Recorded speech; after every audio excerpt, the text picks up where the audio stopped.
Hi ನಮಸ್ಕಾರ ವೀಕ್ಷಕರೇ, ರಾಜೇಶ್ವರಿ ರುಚಿ ಚಾನಲ್ಗೆ ಸ್ವಾಗತ.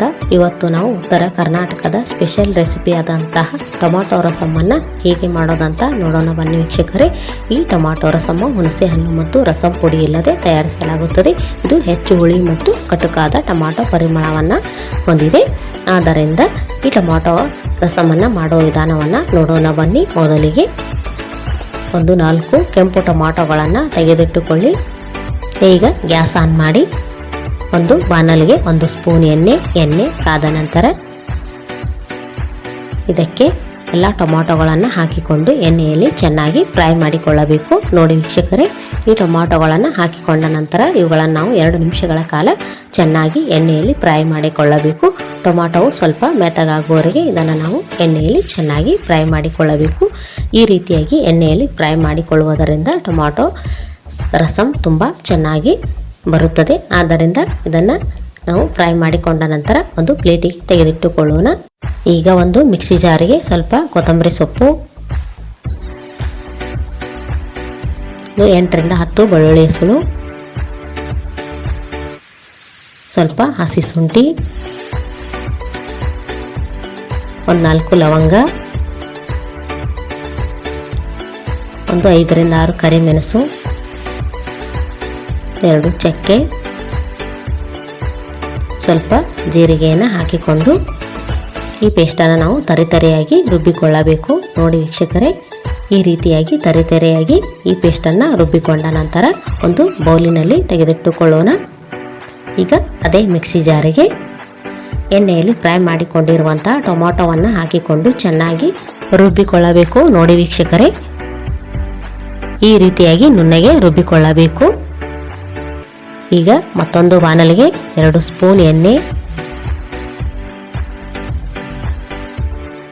ಎಣ್ಣೆ ಕಾದ ನಂತರ 1 ಟೀ ಸ್ಪೂನ್ ಸಾಸಿವೆ ಚಟ್ಪಟ್ ಅಂತ ಸಿಡಿದ ನಂತರ ಸ್ವಲ್ಪ ಉದ್ದಿನಬೇಳೆ, ಇವುಗಳನ್ನು ಹಾಕಿಕೊಂಡು ಎಣ್ಣೆಯಲ್ಲಿ ಚೆನ್ನಾಗಿ ಫ್ರೈ ಮಾಡಿಕೊಳ್ಳಬೇಕು. ನೋಡಿ ವೀಕ್ಷಕರೇ, ಉದ್ದಿನಬೇಳೆಯು ಸ್ವಲ್ಪ ಕಲರ್ ಚೇಂಜ್ ಆಗುವವರೆಗೆ ಇದನ್ನು ನಾವು ಎಣ್ಣೆಯಲ್ಲಿ ಫ್ರೈ ಮಾಡಿಕೊಂಡ ನಂತರ ಇದಕ್ಕೆ ಸ್ವಲ್ಪ ಕರಿಬೇವು ಸೊಪ್ಪು, 1-2 ಒಣಮೆಣಸಿನಕಾಯಿ ಇವುಗಳನ್ನು ಹಾಕಿಕೊಂಡು ಮತ್ತೆ ಎಣ್ಣೆಯಲ್ಲಿ ಚೆನ್ನಾಗಿ ನಾವು ಫ್ರೈ ಮಾಡಿಕೊಳ್ಳಬೇಕು. ಮೆಣಸಿನಕಾಯಿ ಸ್ವಲ್ಪ ಕಲರ್ ಚೇಂಜ್ ಆಗುವವರೆಗೆ ಇದನ್ನು ನಾವು ಎಣ್ಣೆಯಲ್ಲಿ ಫ್ರೈ ಮಾಡಿಕೊಳ್ಳಬೇಕು.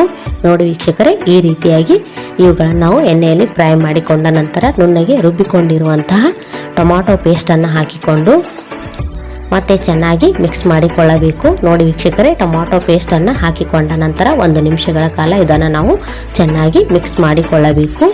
ಇದೆಲ್ಲ ಮಿಕ್ಸ್ ಆದ ನಂತರ ಇದಕ್ಕೆ ಅದೇ ಮಿಕ್ಸಿ ಜಾರಿಗೆ 1 ಗ್ಲಾಸ್ ನೀರನ್ನು ಹಾಕಿಕೊಂಡು ಮತ್ತೆ ಚೆನ್ನಾಗಿ ಮಿಕ್ಸ್ ಮಾಡಿಕೊಳ್ಳಬೇಕು. ನೋಡಿ ವೀಕ್ಷಕರೇ, ನೀರನ್ನು ಹಾಕಿಕೊಂಡ ನಂತರ ಮತ್ತೆ ನಾವು ಚೆನ್ನಾಗಿ ಮಿಕ್ಸ್ ಮಾಡಿಕೊಳ್ಳಬೇಕು. ಇದು ಸ್ವಲ್ಪ ಕುದಿ ಬರುವವರೆಗೆ ಇದನ್ನು ನಾವು ಚೆನ್ನಾಗಿ ಮಿಕ್ಸ್ ಮಾಡಿಕೊಳ್ಳಬೇಕಾಗುತ್ತದೆ. ಇಲ್ಲಿ ನೀವು ನೋಡಬಹುದು ಯಾವ ರೀತಿಯಾಗಿ ಮಿಕ್ಸ್ ಆಗಿದೆ ಅಂತ. ಈಗ ಸ್ವಲ್ಪ ಕುದಿ ಬರ್ತಾ ಇದೆ. ಈಗ ಇದಕ್ಕೆ ಒರಟಾಗಿ ರುಬ್ಬಿಕೊಂಡಿರುವಂತಹ ಮಿಶ್ರಣವನ್ನು ಹಾಕಿಕೊಂಡು ಮತ್ತೆ ಚೆನ್ನಾಗಿ ಮಿಕ್ಸ್ ಮಾಡಿಕೊಳ್ಳಬೇಕು. ನೋಡಿ ವೀಕ್ಷಕರೇ, ಈ ಮಸಾಲೆಯನ್ನು ಹಾಕಿಕೊಂಡ ನಂತರ ಮತ್ತೆ ಚೆನ್ನಾಗಿ ಇದನ್ನು ನಾವು ಮಿಕ್ಸ್ ಮಾಡಿಕೊಳ್ಳಬೇಕು. ಇದು ಸ್ವಲ್ಪ ಗಮ್ ಅಂತ ವಾಸನೆ ಬರುವವರೆಗೆ ಇದನ್ನು ನಾವು ಚೆನ್ನಾಗಿ ಮಿಕ್ಸ್ ಮಾಡಿಕೊಳ್ಳಬೇಕಾಗುತ್ತದೆ.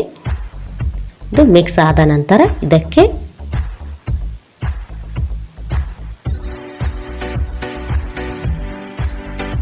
ಸ್ವಲ್ಪ ಬೆಲ್ಲ, 1 ಟೀ ಸ್ಪೂನ್ ಅರಿಶಿನ ಪುಡಿ, 1 tea spoon garam masala, 1 tea spoon ಧನಿಯಾ ಪೌಡರ್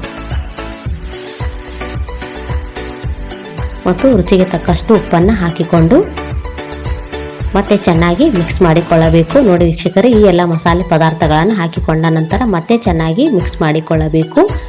ಈ ಎಲ್ಲ ಪದಾರ್ಥಗಳು ಚೆನ್ನಾಗಿ ಮಿಕ್ಸ್ ಆಗುವವರೆಗೆ ಇದನ್ನು ನಾವು ಚೆನ್ನಾಗಿ ಮಿಕ್ಸ್ ಮಾಡಿಕೊಳ್ಳಬೇಕಾಗುತ್ತದೆ.